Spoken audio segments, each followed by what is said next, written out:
In the nursing home setting, a lot of times there's people that can't tolerate a lot of activity and they need to build up their endurance. It's great for that. It's great for coordinating as far as both sides of the body. There's a ton of benefits, but this is Miss Ethel Hero. She's a wonderful lady. She had had a stroke, and a lot of times if you've had a stroke, you can't focus on the left side of your body if that's your weaker side. So that was very difficult for her. I'm bragging on you. Smile. Good.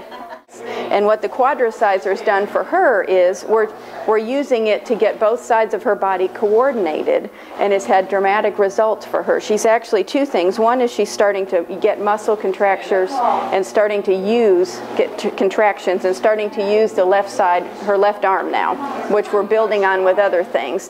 But really importantly, it's shown her where the left side is. We've been doing P&F patterns and also a pattern like this where she holds on to her other hand. Where before she didn't even recognize it was there, she'll actually take her left arm now and pull it into the center. She's starting to use her left arm. She before would never cross her legs because it was almost like she didn't have a left side, and she'll sit in her chair and cross her legs in the chair. So her body is recognizing it has the other side as well. It's also helped as far as getting everything moving on the left. It's helping with her eating. That's a big deal. If you don't recognize you have the left side of your body, it's hard to eat. It's helped just across the board with her.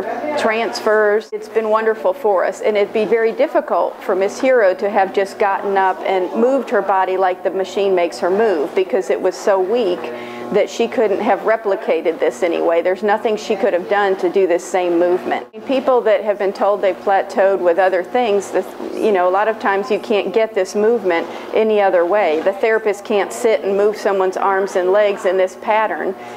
And so there are a lot of people that are told that they've plateaued when really it's just they don't have the device to be able to get them beyond that hump, so to speak, and get on to the next thing that they can do. So it's great for people that you think, well, there's really nothing we can do. It really gets them moving. It also helps with alertness.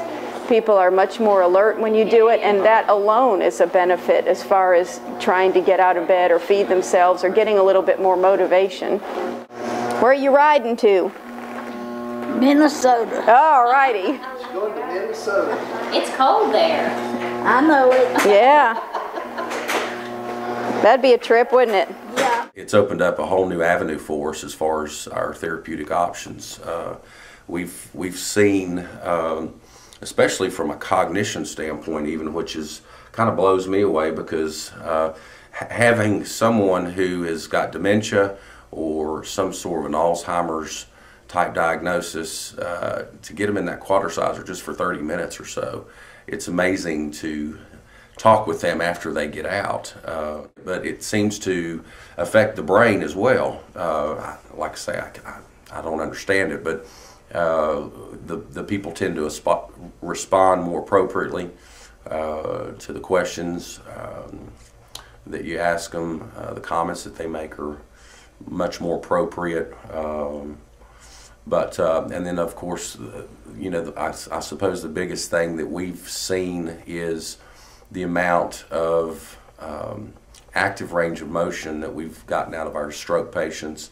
We've got a paraplegic right now that loves being in it. In fact, he really wants to come down for therapy every single day. Now, this is a guy that did not want to come down and do the traditional therapies before, but since we've got him in the Quadriciser, he in fact, just yesterday he told me, he said, I like being in that, it makes my legs feel better, and he can't feel his legs. This is Mr. Roy. He is 12 years post-stroke.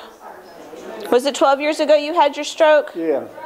And then he had vascular surgery on his leg, and so he lost his ability to walk, and by his inactivity also lost the ability to raise his arm. And when I first met him in December, he couldn't really touch his shoulder, and now we're working on standing in the parallel bars and reaching up across his body with his arm, and a lot of it has to do with the Quadriciser.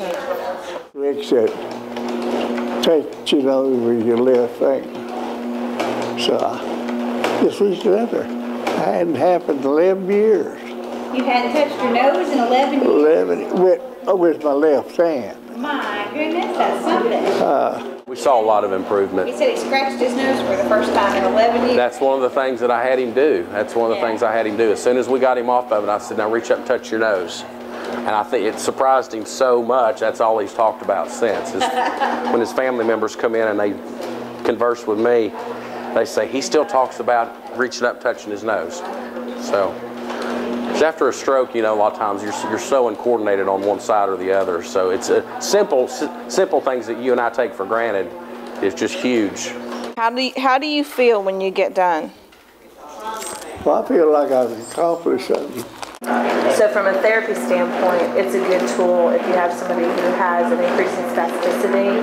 It helps to get more range of motion. And in the nursing home population for contracture management, that can be huge. So that they're not getting contractures, which lead to bed sores and wounds and things that you really don't want to have.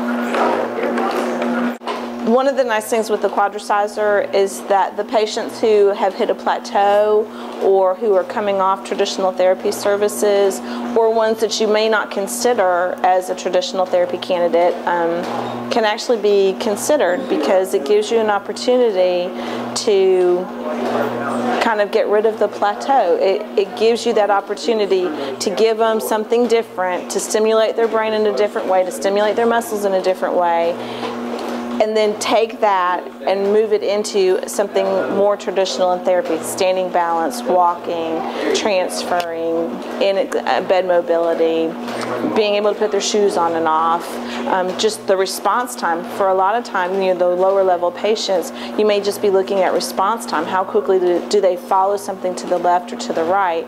And you'll see faster improvements in their response time, which for Parkinson's patients, for patients who haven't been mobile, who might have limited communication, for swallowing dysphagia patients, they actually then are turning their head to the left and to the right, and those same neck muscles that are used for helping the head move are responsible for helping with swallowing. So you see an improvement in swallowing. So even the lowest level of patients you can reconsider for skilled therapy because you have an adjunct tool that allows you the ability to kind of get rid of the plateau.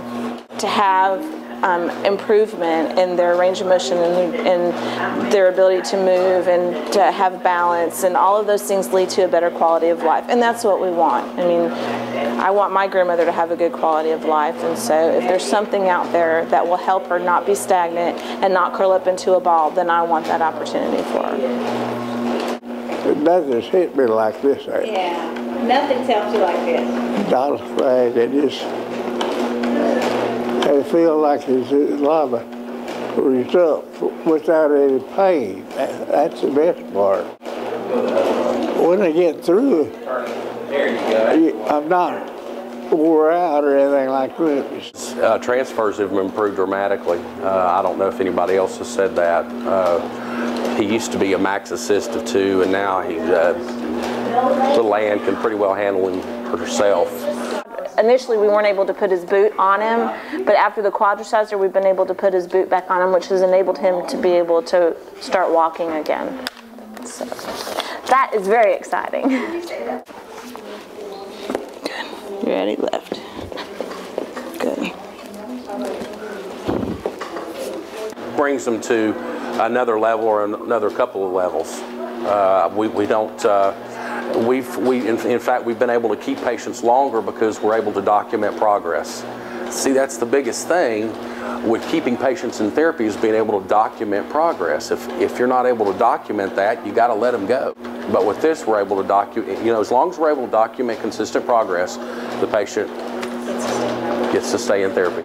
It's actually increasing our workload for us, and that's what I like, because that's job security.